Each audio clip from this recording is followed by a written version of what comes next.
শ্রীমদ্ ভগবদ্ গীতা একটি বিশাল আধ্যাত্মিক মহাসমুদ্র। তবে আপনার সুবিধার্থে আমি গীতার মূল সারকথা এবং এর কাঠামোর একটি সংক্ষিপ্ত রূপরেখা নিচে সাজিয়ে দিচ্ছি। শ্রীমদ্ ভগবদ্ গীতা এক নজরে। গীতা হল মহাভারতের ভীষ্ম পর্বের অংশ। এটি ১৮টি অধ্যায় এবং ৭০০টি শ্লোকের সমন্বয়ে গঠিত। কুরুক্ষেত্রের রণক্ষেত্রে যখন অর্জুন বিষাদগ্রস্ত হয়ে পড়েছিলেন, তখন ভগবান শ্রীকৃষ্ণ তাকে যে অমৃতবাণী শুনিয়েছিলেন তাই হল গীতা।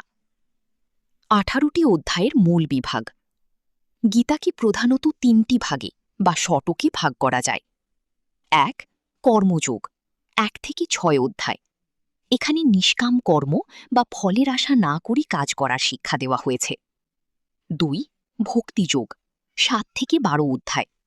ঈশ্বরের প্রতি ভক্তি ও শরণাগতির গুরুত্ব বোঝানো হয়েছে। ৩.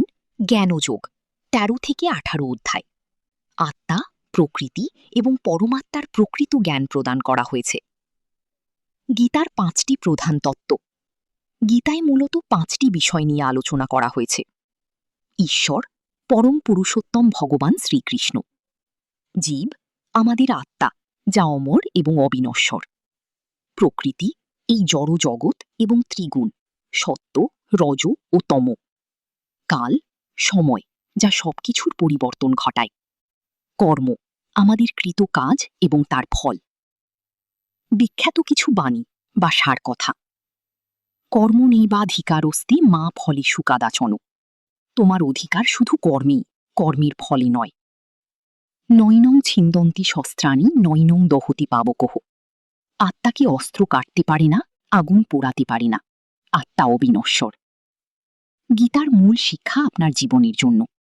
ভয় ত্যাগ করো। আত্মা অমর, তাই মৃত্যুকে ভয় পাওয়ার কিছু নেই।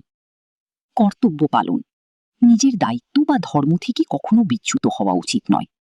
স্থিতপ্রজ্ঞ হওয়া, সুখ এবং দুঃখে বিচলিত না হয়ে শান্ত থাকা। ফলের আশা ত্যাগ, কাজ করো মন দিয়ে, কিন্তু ফল কি হবে তা নিয়ে দুশ্চিন্তা করো না।